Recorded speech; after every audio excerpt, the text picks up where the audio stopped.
Leonidas, thank you so much for joining me today. Super excited to chat with you. All right, Leonidas, you are a co-founder of Ord.io. You were the host of the Ordinals show, and you're also helping to spearhead the Runestone airdrop initiative, which is really freaking cool. We'll dive into all that soon.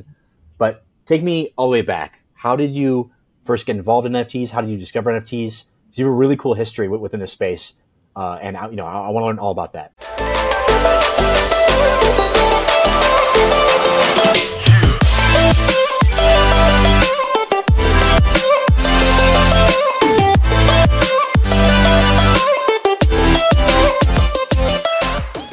It's an honor to be here. Really appreciate you having me, Andrew, and happy to dive into my kind of crypto journey here, hopefully pretty quickly. I started mining Bitcoin on my laptop about 9 years ago, a little over 9 years ago, and that was just me as like a kid having fun. You see these crazy charts of Bitcoin in 2013 going way up, and you just get intrigued by the tech. I'm a software developer. I then got really into ETH when it came out, right? Got to play CryptoKitties, was familiar with ERC 721, OpenSea came out, got to see kind of all of that little moment happen there. And then largely during the bear market, everything sort of, at least from my perspective at the time, had died off. And I went and, worked for companies outside of the space and came back, and around late 2020, it came onto my radar that ERC 721 is now a thing again. So took all my money, started, trading, collecting these NFTs, and specifically was focused on early NFTs. I didn't understand, like I would go to Super Rare and I didn't understand that market at all. But I knew that the two NFTs that I had heard about, CryptoPunks and CryptoKitties, I knew they were old. And I was like, these seem like they're like the coolest NFTs because they're some of the first ones. It turns out there's obviously a lot more earlier NFT experiments than those two. But that really got me into NFTs. My real name is not Leonidas. I created this Leonidas kind of persona on Twitter just because I love the movie 300.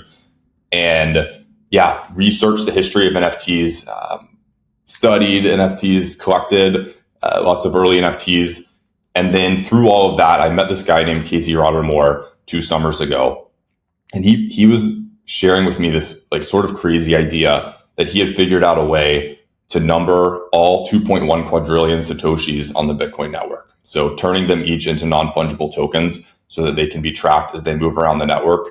I didn't fully comprehend at the time, like the implications of that. It turns out, he releases that idea as the Ordinals protocol 6 months later, and the rest is history, right? So very much embedded in the space for a little over a year now, and it's been incredible to just watch the space grow up. And there's a real ecosystem here now, and I'm extremely excited about the future of Web3 arriving on Bitcoin. That's amazing. Okay, so take me back to the historical NFT period when you were first getting involved in a more major way into the NFT scene, because I remember, so I wrote a blog post about, it was like history of NFTs. This is like end of 2019, early 2020, I forget when, but I just just did some Googling. I didn't even really know if it was like that accurate. I was like, I think this is like relatively accurate. And I put up this post about, there's this thing and this project, et cetera, and kind of showcasing that throughout the years. And then you came on the scene, I remember, and I was like, man, Leonidas has just bangers of content, like really digging deep into what the actual history of NFTs is, because I was like sloppy and lazy and just like, whatever. Your stuff was incredible. And you dug so deep where you were able to find really, really interesting things. I feel like a lot of people didn't really understand or realize that this project was X old or whatnot. How are you, I guess, like, first of all, what was the thesis? You're like, okay, I want to collect early stuff. Why? And then how did you go about researching and finding these different projects? The thesis for historical NFTs is an interesting one. And it's mostly based around this idea of scarcity and kind of a collectability around these very early experiments. Most of these early experiments going back, Bitcoin NFT experiments were happening around 2014, 2015, for example. These people weren't necessarily just trying to become millionaires or, becoming giga rich off of the NFT space. They were like usually, I've been fortunate enough to interview a lot of them, and they're usually very like technically inclined folks that are seeing this new technology and sort of using their artistic side to somehow turn it into a medium for maybe the art that they're creating, or a lot of them weren't even artists. They were really just experimenting with the technology.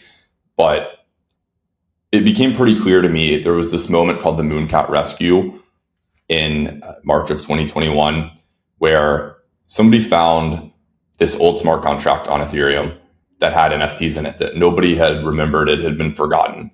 And I watched as it went from nobody caring about it to minting out and having $100 million market cap in literally a matter of hours.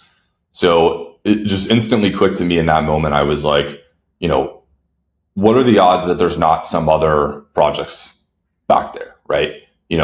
There's clearly value, just like there's value in, scarce old comic books or anything that's scarce, and that scarcity is driven through time because you can't go back in time and create more of the thing. Whereas you could create an infinite amount of NFTs in 2024, for example. We know there's only a handful of smart contracts from 2017 now that have tokens that are non-fungible in them. So people go back and collect these. And I just spent a lot of time researching, spending time trying to construct these timelines, would share that information out. I think people kind of know me back from that moment for the timelines that I created and the research I did there. And that actually led me to, having this multi-chain thesis, I think, before a lot of people. Shout out to folks like White Rabbit and a handful of folks who helped kind of onboard me to the Bitcoin counterparty ecosystem with the rare Pepes and the Spells of Genesis and all of these really amazing early assets. And that's really why like Ordinals kind of instantly resonated with me, because I had already kind of overcome this notion that you only do valuable NFTs on Ethereum. I already held valuable NFTs on Bitcoin from these sort of OG projects. So always was very excited about the notion of NFTs on Bitcoin, and I've had a collection there for several years. And then Ordinals comes out and it just kind of clicks a little bit easier, where I think there's a lot of folks where, you collect NFTs on Ethereum and someone comes along and says, hey, you collect NFTs on Cardano. It's like, do I really want to collect NFTs on Cardano? Like maybe not, I don't know. No throwing shade on Cardano. I'm just saying, like, it's safer to just stay on Ethereum, where there's a network effect. There's a lot of value. But I had this kind of thesis around Bitcoin, really just because of those historical kind of NFT researching days, where I don't really care what chain the NFT's on. I want to go find these NFTs on any blockchain, and I want to talk to the people who created them. And that's what I did for several years. Okay, so you don't care what chain the NFT's on. That's so interesting, because I care a lot, because I'm always like, man, like I don't want NFTs on Cardano, right? It could be like the most beautiful piece of art, but I'm like, man, this is kind of a dead chain. I don't really want to be here.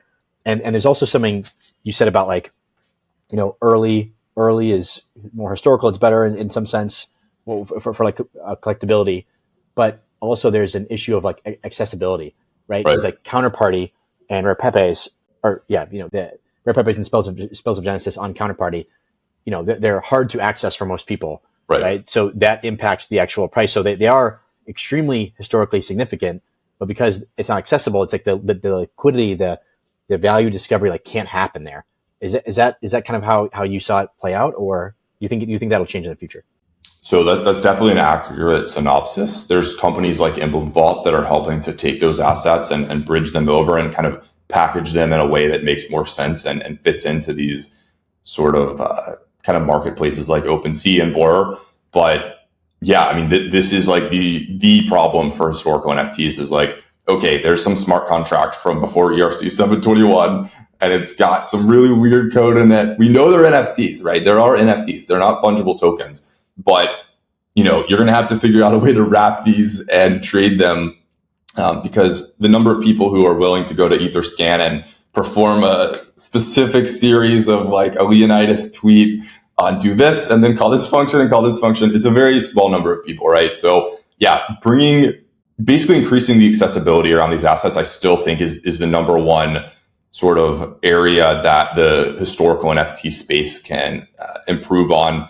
Ultimately, that user experience, like you can tweet out the best threads ever. You can interview these incredible people that have created these early experiments. But if people have to do like 3 hours of research just to buy them and, have a 20% chance of like screwing up and losing all of their ETH, that's not a great situation. So yeah, I would love to see more builders sort of focus on, how do we bring these assets into the modern age? It's still the same token, right? But wrapped or bridged in some sort of way where you can have, a market, bring liquidity into that market. Do you think there'll be a period of time in the future where like the chain literally doesn't matter? Like we're going to have all these different tunnels and, all sorts of different bridges and whatever that are going to make it super easy to transfer NFTs from one chain to another?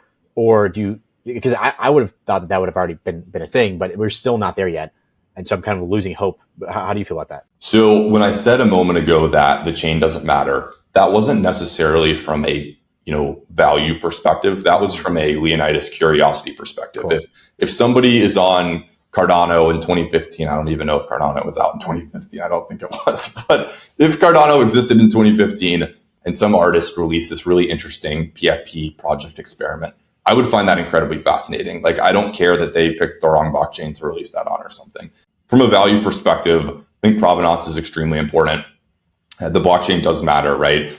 Fundamentally, if you spend hundreds of thousands of dollars to acquire this rare digital artifact, specifically an ancient digital artifact, if that blockchain might disappear in 20 years, that's obviously not great for the value of that asset, right? Like fundamentally, like why, I think Bitcoin has a really strong argument. And then Ethereum also, I think, these are blockchains that'll be around for a very, very long time. Like I will sort of make the pitch to folks that, I think Bitcoin will be running in 1,000 years. Like maybe it's hobbyists running it or something at that point. I don't know. Maybe, AI just changes everything, but I'm pretty confident in saying that the Bitcoin network will be around for an extremely long period of time.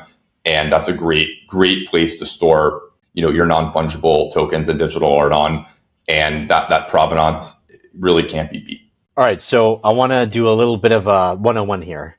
And so these are going to be entry-level questions for you. Hopefully it's fine. But could you explain to me like what are ordinals and pretend I know absolutely nothing?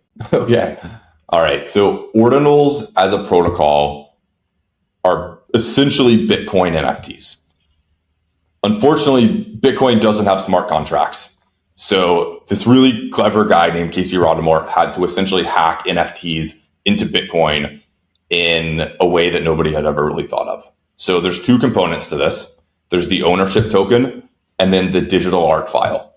So the ownership token is Casey figuring out a way to individually track all of the sats on the Bitcoin network. Each one becomes a non-fungible token when viewed through the lens of ordinal theory. It's like looking at Bitcoin with a special set of glasses on. And if you take that and you pair it with a digital file that you inscribe onto the Bitcoin network, so this is literally taking like a JPEG that's 200 kilobytes, submitting it to the Bitcoin network and saying, here's $500. I want you to host this forever. I'm not using you to transfer Bitcoin around different UTXOs and addresses. I'm using you to host my file. And it turns out that's an incredibly powerful use case of Bitcoin that no one had really ever thought of, right? The ability to, for a very specific set of files, pay this one-time fee, store it on a network for hundreds of years, have this, very high assurance that the United States of America's entire military could be, sent and told, I want you to take down this file, and that file could not be taken down. It turns out that's an incredible property to have if you're an artist that wants your work to outlive you, or if you're a collector spending millions of dollars to acquire, this collectible piece that you want to hand down to your grandchildren or something like this. So that immutability and sort of the ability to use Bitcoin as a database was one of the huge innovations with ordinals. And fundamentally that primitive, which is the SAT, which is the ownership of that on-chain file, and then that file that's stored on-chain, what you get is a primitive for a fully on-chain NFT primitive on Bitcoin, and that is called ordinals, or the ordinals protocol. Awesome. Okay, so tell me about inscriptions, because, in the ETH world, and I guess other blockchains, people say, like, I'm going to mint this NFT. In the ordinals world, I'm inscribing this NFT. if that's Right. even the correct terminology. But why is it inscribing versus like minting? The most honest answer there is Casey really likes to pick new words. So we have words like recursion and parent-child and rare sats and runes and just all of these like crazy terms that Casey created, and that's just Casey's mind creating this fun new world. And I think it's actually this more broader vision of trying to create a culture where we're not just copy pasting from Ethereum and trying to do something our own way. And I think the language is actually really important there. It helps to create this loyal bond between the individuals that speak that language, although it is not great for onboarding. Totally. I have noticed.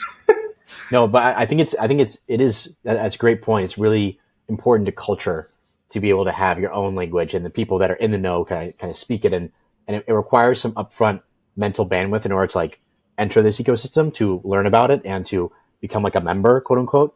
And then when you're in it, you can speak the local language, and it's Right. kind of like fun and cool and interesting, right? So, all right. So, why do inscriptions cost a certain amount of sats? Like, why do you need to spend money in order to inscribe stuff?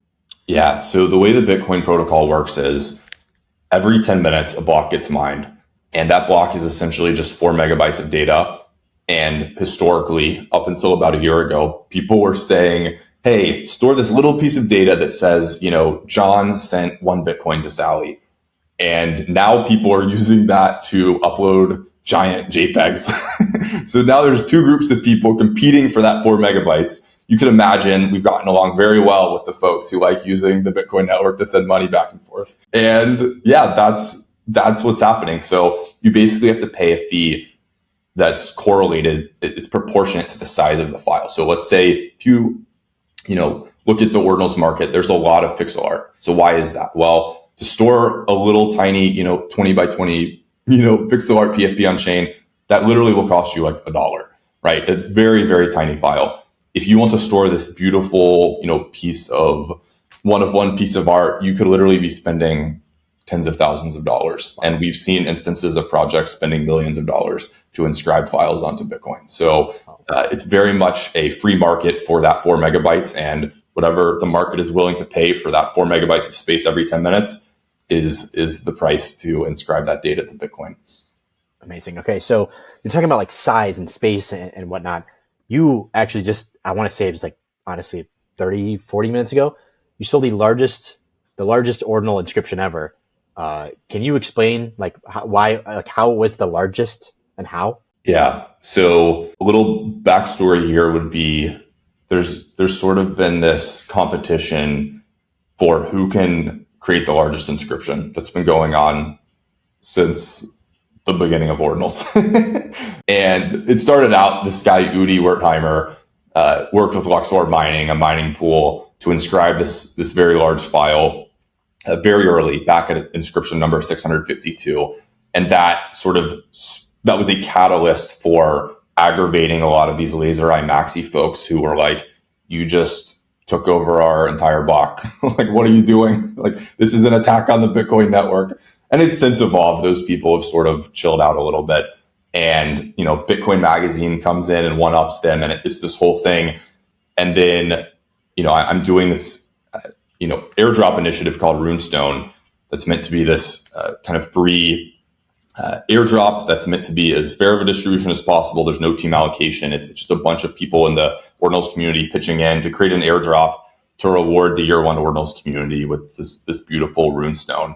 And that runestone is a one-of-one piece created by this French artist, Leo Coulard. And it turns out that it would look way better to have a file on Bitcoin if you can go up to 4 megabytes, right? If you're constrained to 400 kilobytes, well, that's a tenth of the file size. And that's a limitation, that's a constraint. So we worked with Marathon Digital Holdings and Ordinals Bot to essentially do this sort of custom Bitcoin block where they mined a block, took this transaction that we crafted that all it does is take this very, very large file and stores it onto Bitcoin. And that gets around essentially a bunch of these standardness rules. You can't do that without working with a miner or a mining pool. So we did that last week, and it's been really exciting. Like, it was really well received. I think there is sort of this crown you get to wear for having the largest file. And I don't necessarily wear that crown. Like, it's really the community that's made this happen that kind of has that honor.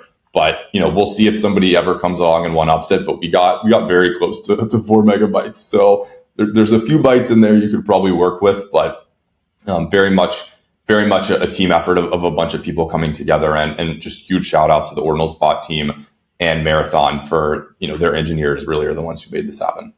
That's awesome. Yeah, and to kind of dig a little deeper there. So this project, so just to give some context, I think the auction ended at like 8 Bitcoin. Someone bought it for 8 Bitcoin, right? Yeah, correct. It just ended at 8 Bitcoin. And what is that, like $560,000 or something? Yeah, a little over 500K. But all that money, that's not going to you. Like that is going to this airdrop initiative to reward, or I suppose reward the earliest people that were active in this community from year one. Is that right? Yeah, that's correct. So 100% of the proceeds for the auction, like the entire purpose of doing the auction, was to raise some funds, and it allows us to essentially do this very large scale airdrop. Ordinals has never seen a collection, of non-text inscriptions this large, and there's never been an Ordinals airdrop this large. And it turns out, I'm sure people aren't surprised by this, but when you inscribe 112,383 files onto Bitcoin, that isn't cheap. So this is helping with. It's a 2-stage airdrop that we're doing here. So very much appreciative. Congrats to Buoyant Capital for winning that auction. And yeah, those fees are going to fundamentally help, do this airdrop, cover the Bitcoin network fees to do the airdrop. And that's, made possible through this purchase. Yeah. Is there a process you guys can do in order to try to reduce the cost of that? Just because, that's just such a large amount of people. And as you mentioned, it's never been done to this size before. How can you reduce the costs? We're going to get a little technical here, but essentially you can't get around like having 112,000 UTXOs and, transferring these little SAT packets to different addresses. But you can get really clever with the actual inscription part. Like the distribution part is pretty fixed on what you can do there. The inscription part, we're going to use batch inscribing. So that's going to allow us to do about 1,400 together per block. This is the most efficient way you can do this. It's been out for about 2 months on the Ordinals protocol. And then there's also this feature called delegation. And we were kind of debating like how, like it's an open project, right? Where it's just, we have a Discord and people are sharing ideas and coming up with ways and trying to figure out how to do this. And Casey weighed in and was like, why don't you guys use delegation? And delegation is this feature of the Ordinals protocol that just came out that allows us to inscribe just very tiny, like 40 bytes that says, hey, this inscription points to this other inscription. So that giant file we just talked about, the runestone that's huge, all 112,000 of these inscriptions is just going to point to that file. And the Ordinals protocol will show that inscription, that really large file, in each of these inscriptions. So they're all identical. Cool. And, if we didn't do it that way, we're talking like, this is the kind of thing where very quickly you're going up orders of magnitude with cost, that it can get quite expensive. So that's gonna allow us to do this. It's all relative because the mempool is very volatile. There's a fee market on Bitcoin that's always changing, very similar to gas on Ethereum. So we're gonna all get stoned very soon. That's awesome. I love that. All right, so let's say I'm an artist. Okay, you're an artist. I'm an artist. Okay, I want to upload 100 stick figures, which be beautiful stick figures, like very simple, just like black ink and then, white backgrounds, right? Super, super basic. You're going to upload 100 super beautiful generative art pieces. Could you throw out like a guesstimate of cost that would be for each of us to inscribe those onto Ordinals? Yeah, it's a really interesting question because I think most listeners are probably thinking he's going to say that the stick figures are the cheapest and the generative art would be the most expensive, but it's actually the opposite. Because generative art is really just code. So code and text is actually a very tiny file to store on Bitcoin. So you can people have basically already taken these JavaScript packages like 3JS that art blocks and these generative art platforms use and that these generative artists use. So that's already inscribed onto Bitcoin. So in the Ordinals protocol, you can basically, there's a language called recursion that allows you to import that into your file. And then you can just in a few lines of code, have your algorithm that's very tiny and then in that way have this beautiful output that you inscribed. And literally, like, what I'm trying to convey here is that once you inscribe the algorithm for Fidenza, you could literally create 1,000 Fidenzas, and it would cost you like $1 or $2 each. It's extremely inexpensive. If you were to take photographs of these beautiful Andrew stick figures, then that file, like, it turns out like a 400 kilobyte image is you can very easily get to a 400 kilobyte image, and that's going to set you back at current mempool prices, like, $1,000, maybe $2,000. So Total? Sorry, per. So, wow. Yeah, it's not cheap, right? I think it's very uncommon to see photography because of that. It just, huge props to the photographers who have done it, but it's not very accessible to most photographers, right? They can't afford to spend, $100,000, $200,000 for a 100-piece collection. You need to have the demand on the collector side if you're going to do that. Awesome. I think there's some really cool, I think art, especially art and collectibles, it's all about narrative, story, and kind of that whole, it's nebulous. It's not like, here's the cash flow and here's the revenue, blah, blah, blah. And so I think that there's a cool factor to being like, hey, I'm a photographer and I want to upload my most favorite photograph of ever. And, here it is. And it cost me $2,000, let's say, to upload that. There's something kind of special in a weird way, to say, like, I'm spending so much money to show this to everyone on Ordinals because I love this thing so much, right? Right. I don't know. It's kind of an interesting dynamic there. But all right, so explain to me rare sats. Like, you've been saying, there's individual satoshis and some of them are rare. Can you explain that? So yeah, there's many aspects to Ordinals, right? And one of them is rare sats. So I would think of this as this very emerging asset class. Like, people understand inscriptions because it's just NFTs. It's NFTs on Bitcoin. Rare sats don't really have a corollary, right? Like, rare sats are essentially saying, through ordinal theory, you can track every Satoshi. Literally all 2.1 quadrillion of these sats have a unique number. You can look at how old it is. You can look and see all this information and exactly where it's traced back to in the Coinbase of the reward for a Bitcoin miner in a block. So it turns out that's really interesting to certain collectors who care about the provenance of a Satoshi. So for example, if a Satoshi was mined by Satoshi Nakamoto, we call those Nakamoto sats. That's interesting to collectors. That is, a market forms around that where the demand for a Nakamoto sat is valued at greater than 1 Satoshi. Most of the sats on Bitcoin, they're still boring sats. Bitcoin still works. Everything's fine. But there's these little slices of Bitcoin where, for example, if a sat was in the Bitcoin pizza transaction that everybody knows about, if a sat was mined by Hal Finney, if a sat is the oldest sats in circulation from block 9, if a sat is part of this rarity scheme that Casey created, where it's an uncommon sat, it's the first sat mined in a block. These are all categories that I sort of encourage people to think of them as like fungible tokens that are native to Bitcoin.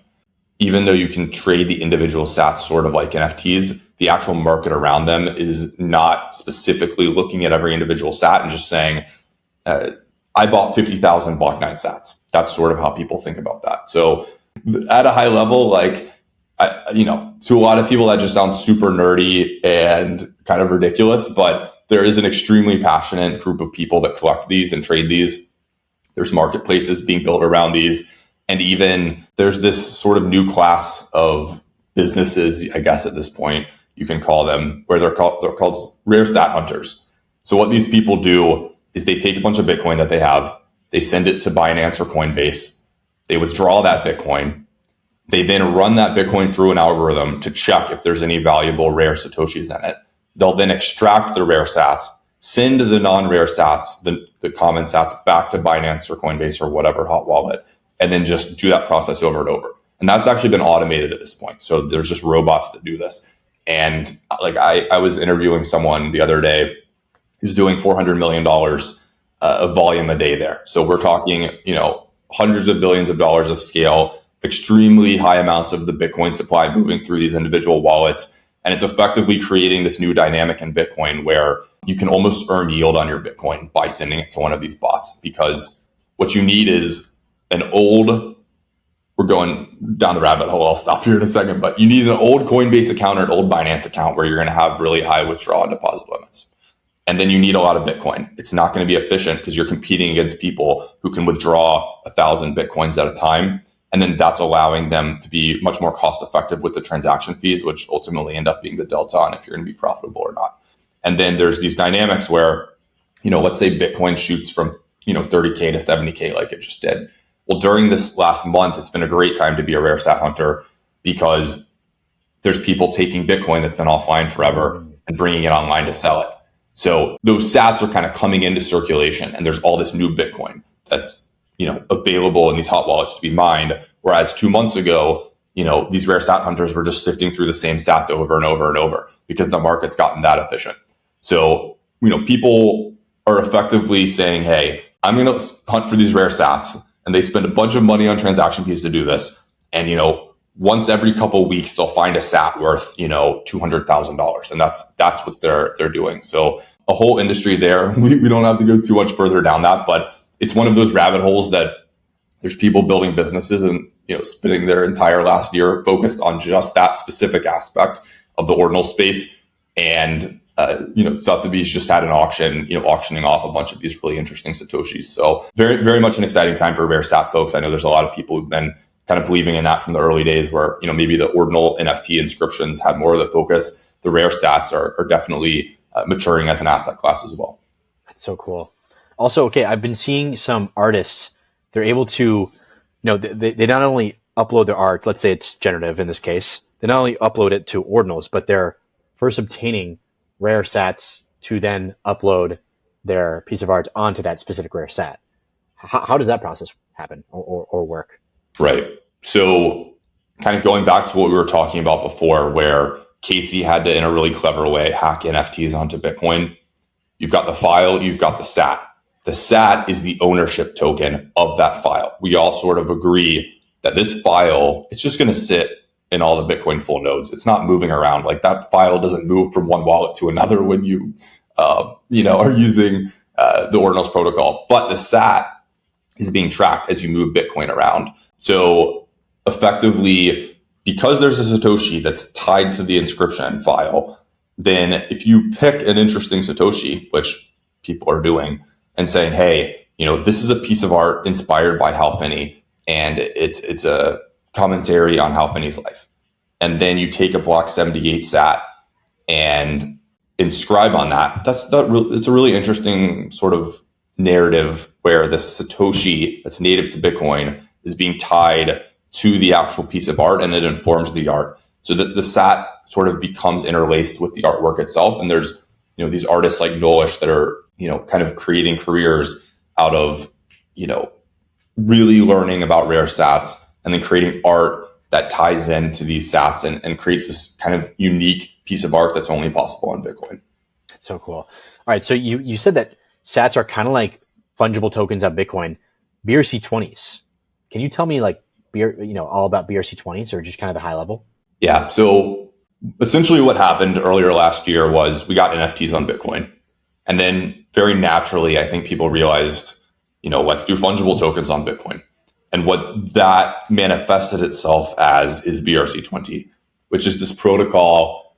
Again, not to get too much into the details, but essentially it's this account model using JSON inscriptions and a meta protocol indexer to have fungible tokens on Bitcoin.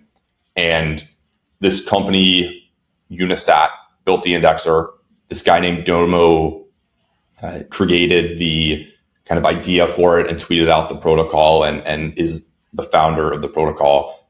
And just very quickly after that, it just took fire. And the rest is kind of history, right?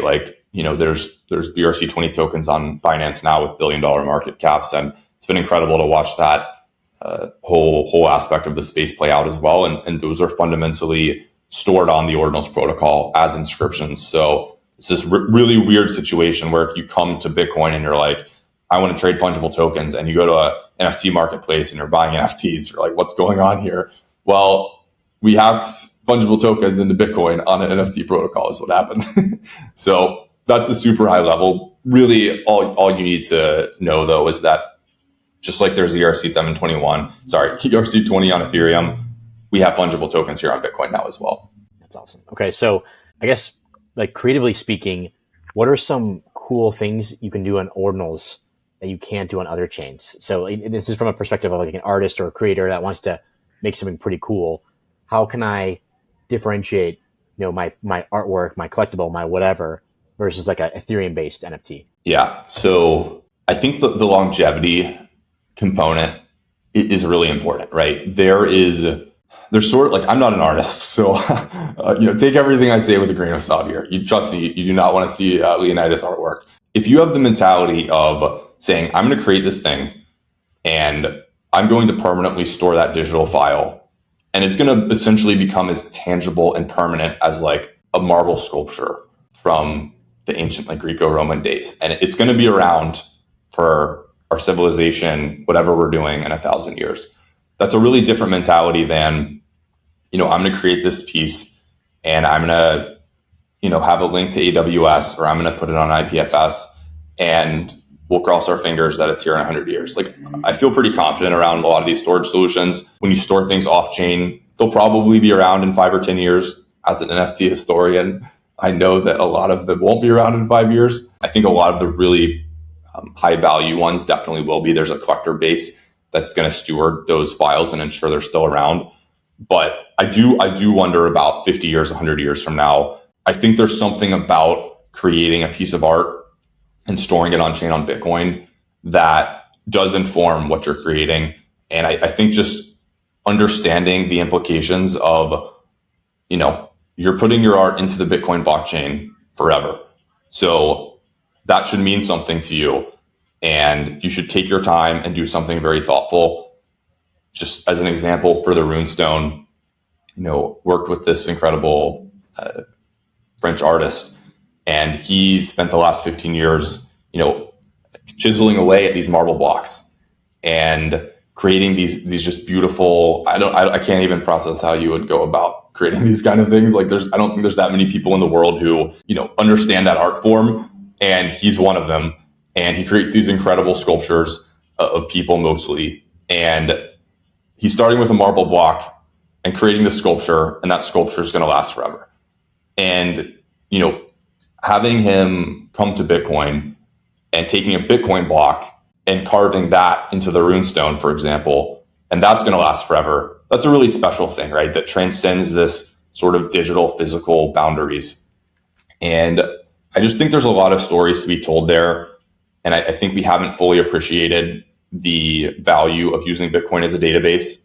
My sort of prediction is that in 20 years, it will be very hard to store like any of these files on Bitcoin because it will be so exorbitantly expensive. So we're in this beautiful moment in time, this window where you can inscribe these files to Bitcoin. And I think ultimately it's a very special window. And I would encourage artists who are, thinking about, what do I want my legacy to be?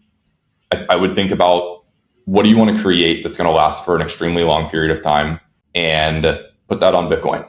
And whatever that piece is for you, I think that's a very special thing. And I think that longevity component is very special. All right. So do you think that Ordinals will be mostly a place for art and collectible NFTs? Or can you foresee a future where there's like, I don't know, gaming assets and RWAs and like other types of use cases pertaining to NFTs? So Bitcoin L1 is somewhat limited. There are people that have inscribed these like smaller retro video games. So you literally can play fully on chain, little tiny fun games on Bitcoin.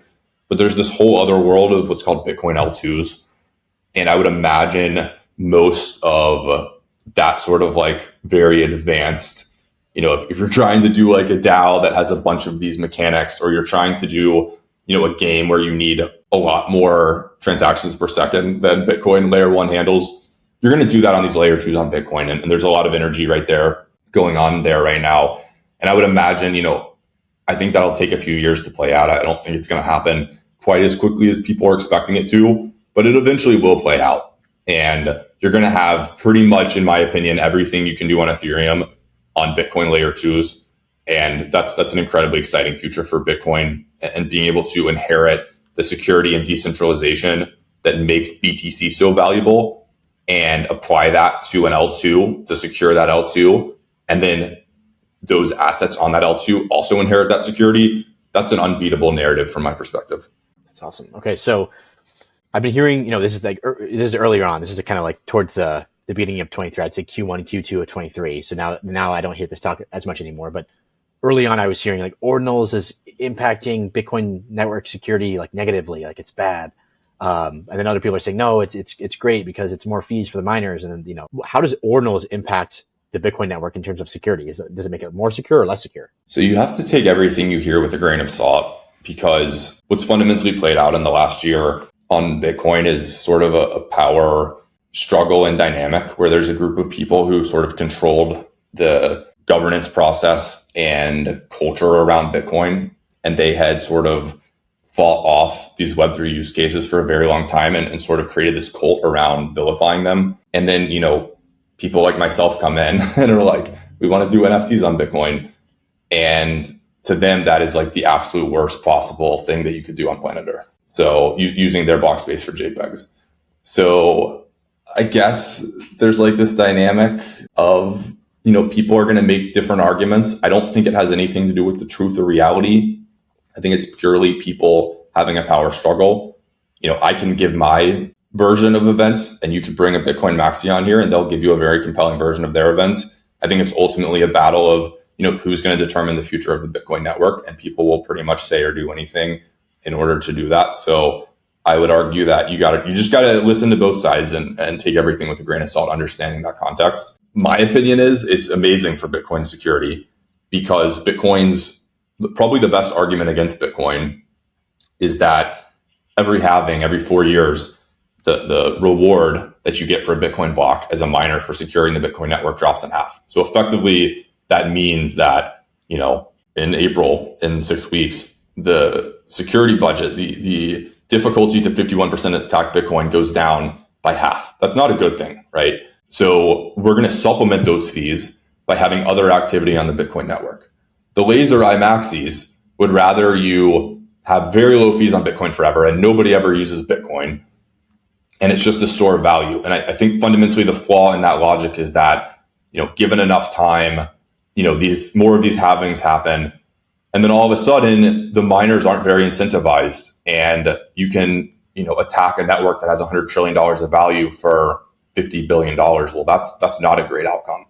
So we're proposing this future where Bitcoin is going to be used for all of these Web3 things. And that fundamentally drives up the fees on the network. And those fees are just payments to the Bitcoin miners who are having to then essentially expend electricity to secure the network. So Bitcoin is objectively, in my opinion, more secure because of the activity of Ordinals people.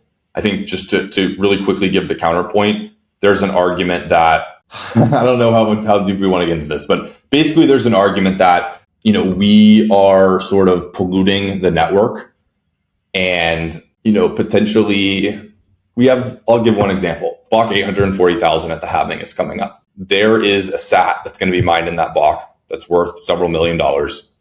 The Runes protocol is coming out in that block that's going to have unique tickers that will be claimable that are worth in excess of hundreds of millions of dollars potentially. And there's going to be a mining pool that wins that block. And that's an extremely valuable thing to win. So the question is, okay, these people came onto our network and started doing all this crazy stuff. Well, what if that breaks the network and creates these weird game theoretical kind of collusion incentives for miners? We didn't have that when we weren't doing NFTs on Bitcoin. What I'm saying? So it's not a totally invalid argument. I'm personally not so worried about it. If, Udi and me inscribing large JPEGs onto Bitcoin breaks Bitcoin, right? Like that's probably good. We're figuring that out before we have the world reserve currency stored on this network. So personally, I'm, not at all worried about this. If we have a day-long reorg for that situation, so be it. There's a ton of points people can make. There's been extreme efforts to censor Ordinals. Lots of Bitcoin core devs not happy about it. Luke Dash Jr. being the most sort of prolific. But all of those efforts have sort of failed because fundamentally, as long as we pay for our block space and we use the network in the way it works, then you're going to essentially have to fork or something to get rid of us. And I think that would be a very unpopular thing to do, since we have essentially the venture community, the mining community, and a very passionate group of, Web3 people that are now incentivized for this activity to continue on the network. Totally. That's awesome. Okay. So, when Ethereum NFTs really took off, I'd say it was 21 roughly. And I mean, they were obviously there before that, but you had all these people that had lots of Ethereum that suddenly had something to spend it on. Whereas before, Right. it's like, yeah, I can DeFi and a few other things, but now it's like, oh, I can like buy like goods, I can buy art and cool things like that. And the net worth of Ethereum holders, it was large, but now we have this situation happen on Bitcoin, which the net worth of Bitcoin holders is like significantly larger. What are you seeing happen this past year? Because are you seeing like been a flood of people coming in saying, "Oh my gosh, this is awesome! I'm going to spend my money like crazy," or like how has the price action been because you have this user base of people with high net worth? So I think there is this sort of narrative going around that, and it's accurate. There's an extremely deep amount of liquidity on Bitcoin. There's $1.5 trillion of BTC to be unlocked. I don't think we've done a super great job of unlocking that so far. What I've seen is mostly people from Ethereum and Solana coming over. They're already NFT collectors. They're already digital kind of crypto natives that just want to collect NFTs on Bitcoin because, of course, you want to collect NFTs on Bitcoin. And that's most of the capital that's been inflowing. So I would love for us to mature and, get Michael Saylor to buy, an inscription. Like, I think moments like that will come. But for now, I think the most honest answer is that it's almost exclusively, the capital is almost exclusively flowing from these other NFT ecosystems into Bitcoin.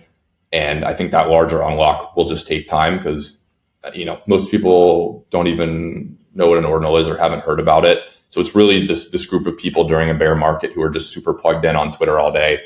And then I think eventually, we actually saw on CNBC 2 days ago, they were talking about what's the bull case for BTC, what's driving the price up. And for the first time, they pointed out that the developer activity and the Web3 activity on Bitcoin is giving it this kind of huge leg up against Ethereum right now. And that narrative is starting to merge. And what effectively that means is, the 200 million people in the world who own Bitcoin, they don't necessarily care about ordinals, but they do care about the Bitcoin price going up. It's fundamentally a speculative asset still. That's why they're holding the Bitcoin. So if they believe ordinals makes their Bitcoin price go up, which I believe that narrative is going to merge with the ETF narrative and these other narratives, I mean, it's incredibly bullish for ordinals because then we now have this very large group of people learning about ordinals and rooting for the success of this space. And then, once that sort of cultural shift happens and people understand this, just like they had to figure out what a, Bored Ape was in 2021 when, Snoop Dogg or something is singing, with it, right? They're going to learn about ordinals. And I think it will just be purely through the narrative of these ordinals, these Bitcoin L2s are creating this very interesting new dynamic in the crypto ecosystem where Bitcoin now has what Ethereum sort of has. And that's bullish for BTC, the currency, which there's a very large amount of people invested in and incentivized to go up. So that's what I expect to happen. I think it'll take time. I don't think, Michael Saylor is just going to start sweeping the boards tomorrow. But I do think that's the end game. That's awesome. Okay, so there's been a lot of collections, obviously, the past year. I mean, it really only launched, January 23. So obviously, what are some notable projects or collections that you think are cool? We have, there's Node Monks. Is it Node Monks or Node Monkeys? Well, I think it's debatable. Okay, interesting. Yeah, the founders never vocally said, right? There's no audio. So it's just a word on Twitter. So my guess is it's Monk. I have some friends of mine call it Node Monks. I call it Node Monkeys because it just sounds goofier. But yeah, no, definitely debatable. But there's some really cool, PFPs or some funny looking things. There's some incredible generative art. Right. What are just some notable collections that you think are cool, and why do you think that those collections are cool? Yeah, so I'm specifically, when I'm collecting, I'm looking for people pushing the kind of technical boundaries. I really sort of value somebody like Udi coming along and inscribing this huge file onto Bitcoin. Similarly, I would value, a project like On-Chain Monkey that's doing the exact opposite. They're seeing how efficient we can be with the block space and how tiny of a file we can create. That's equally as impressive to me and equally as difficult of a technical feat. You've got, people like Nolish. He's got, several collections now that are, sats that he hunted. He inscribed the first, Block 9 sats on his collection. The OMBs then worked with Nolish to inscribe their Green Eyes PFP collection on the Block 9. So there's sort of a provenance related to the first inscription collections on a certain type of rare sat. This exists for pretty much every category of these rare sats. That's something very interesting to me. Nolish is sort of at the core of that narrative, being the earliest sort of sat hunter. And then there's just all sorts of like, I don't know, like people are, so staying super high level here, low inscription numbers. There's this aspect of the market. If you don't understand inscription numbers, the market's going to make literally no sense to you. So every NFT you inscribe on Bitcoin, every file gets a number, and it's based on the order in which it was inscribed. So Casey inscribed the first file, that's inscription 0. The next one's 1, 2, 3, so on and so on. I own several of these first 100, so I'm obviously very biased, but I think the idea that the, first inscriptions on this protocol on Bitcoin, that you're now looking at the chain, there's like 60 million of these files, the first 100, the first 1,000, the first 10,000, this is a fairly obvious narrative. We just saw someone pay 24 BTC for inscription number 2 last week. That's definitely something interesting that I'm biased answer there, but I do think that's sort of this kind of collection that it wasn't intended to be a collection, but it's sort of become this sort of interesting collectible club or category. So hopefully that gives an overview. There's so much, and I honestly can't totally keep track. If you're looking for like what the hottest mints are, there's probably better people to ask. I literally can't keep track these days, but there's a lot of really cool stuff. And my final thoughts here would be, look to the people who've been building here for a really long time and didn't just show up in the last month necessarily. There's a lot of people that are going to show up in this month that are going to do really cool stuff, right? Like there's an incredible amount of concentration of talent on Ethereum that I think it totally makes sense to come, create on Bitcoin. And I want to welcome those people. But there's this cohort of OGs that like I personally like to kind of collect from and support. So that's just sort of a personal thing. And then also, the technical, if you can do anything technically interesting, I think you're going to get people's attention. That's awesome. Okay. So sorry, it took so long to get to this point, but I mean, this conversation has been absolutely incredible. But tell me, like, what is Ord.io? You are a co-founder of this company, Ord.io. Tell me, like, what is that? Yeah. So my friend Zach and I, saw that Ordinals came out and were like, we should build a web browser for viewing these on-chain files on Bitcoin. And we did that. And, now we've got over 100,000 people every month that come to our site, Ord.io, and you can view all of these files. So you'll go to our homepage, you'll see there's all of these interesting files. Everything you see on our site is fully on-chain. Those files are stored fully on-chain on Bitcoin. And you're browsing this kind of little Bitcoin internet that's been created. And we allow people to, connect their wallet and sign this sort of verifying off-chain signature that allows them to then reply and upvote these. And it's a very fun sort of discoverability platform. So whatever's happening on-chain that's interesting in the ordinal space will show up on our homepage because people will be upvoting it and talking about it.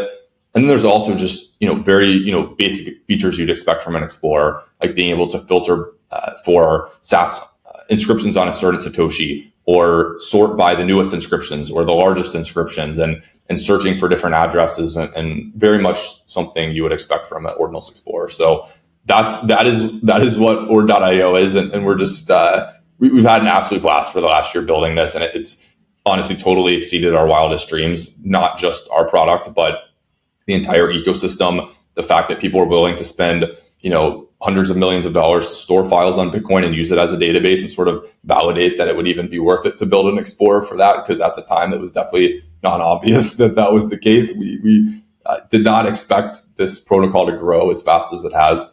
So that's Ord.io. And we're super appreciative of everyone who uses it to kind of explore the Ordinals protocol. That's awesome. All right. So what is Ord City? Yeah, so Ord City that's actually unrelated to us through Runestone.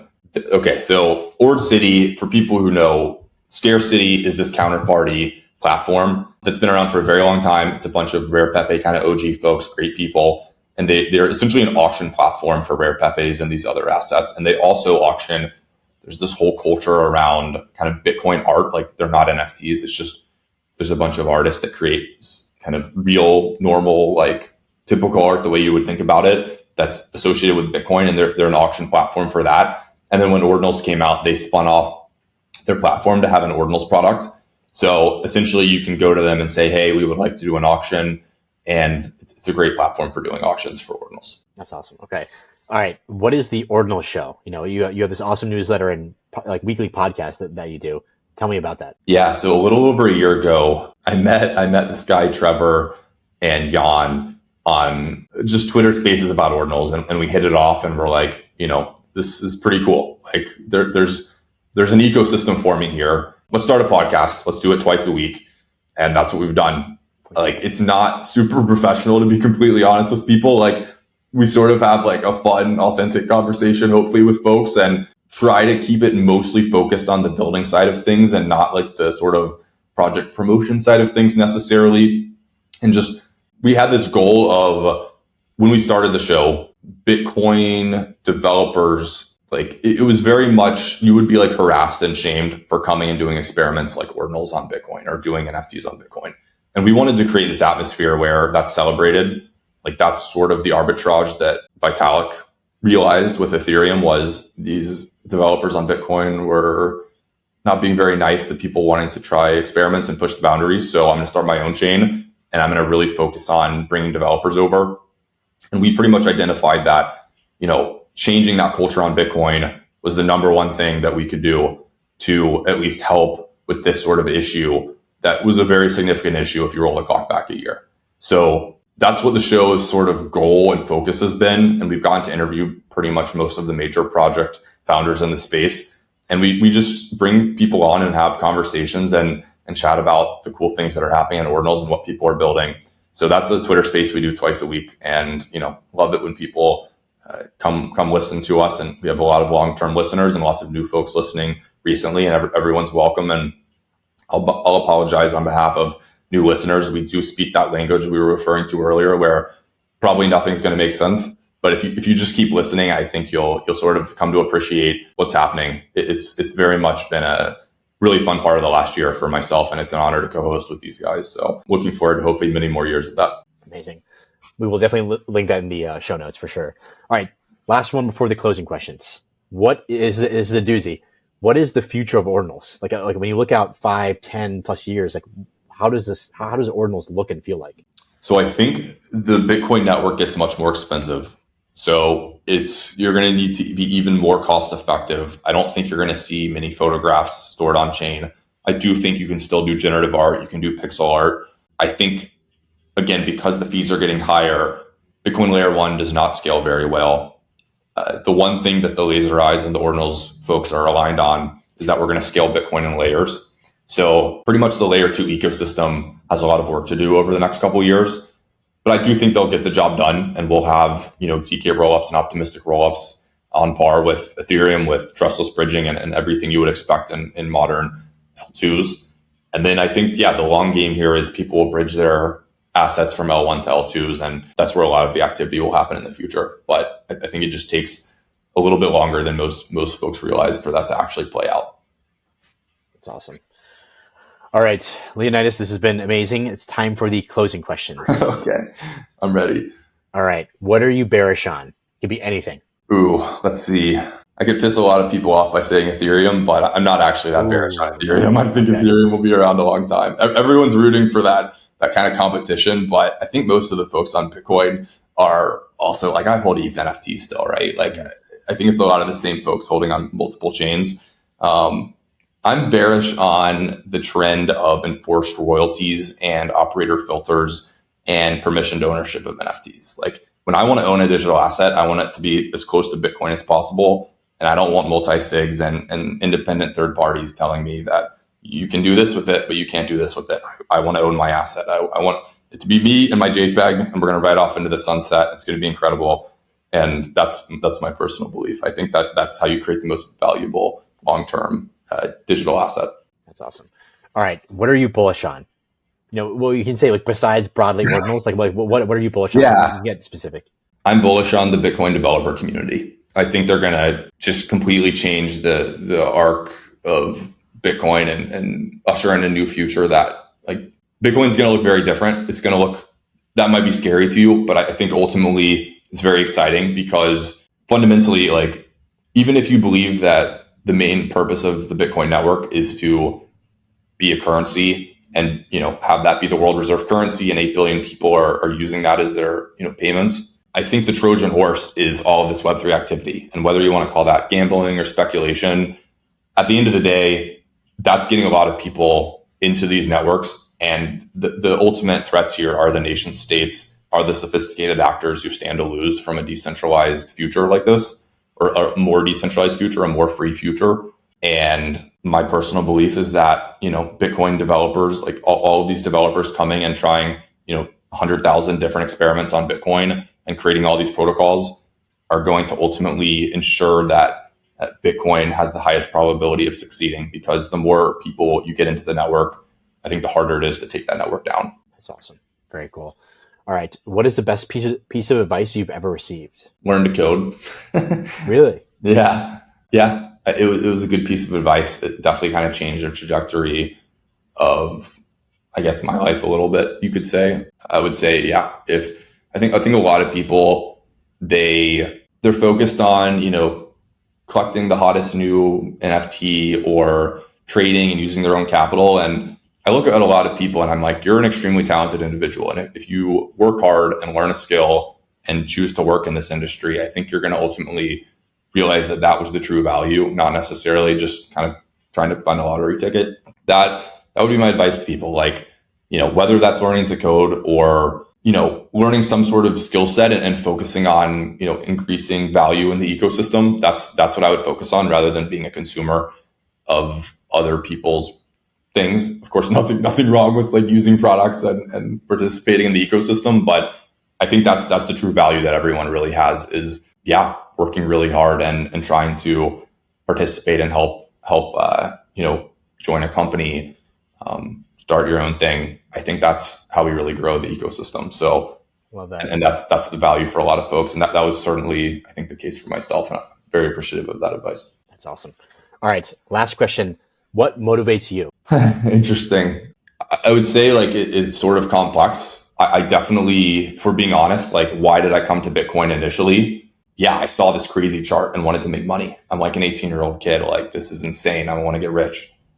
I think eventually the more time you spend in this space, that's always going to be an aspect of it. But I do very much value this. Like, every time you go to a DMV, every time you just have this experience with an intermediary or a third party, and you're just like, what the hell is going on? Why does the world work like this?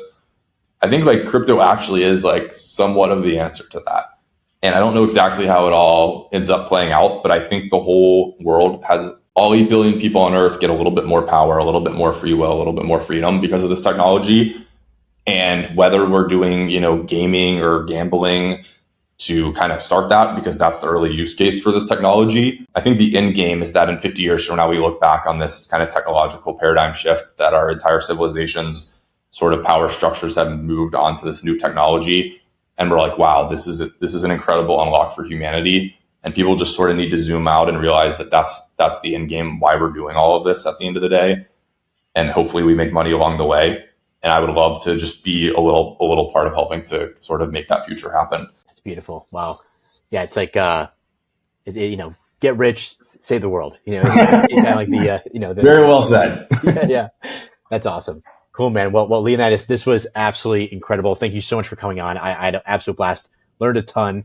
If people want to find out more about yourself, more about Ord.io or the Ordinals show, where should they go? Yeah, so just if you want to check out cool on-chain files, go to Ord.io. If you want to listen to the Ordinals show, there's a link in my bio on Twitter. I'm Leonidas NFT on Twitter. Don't click on one of my like 200 scammers that also have my PFP name. Yeah, look forward to seeing y'all in the Twitter sphere. Amazing. Awesome. Thank you. Awesome, Andrew. This has been great. Have a good one. You too.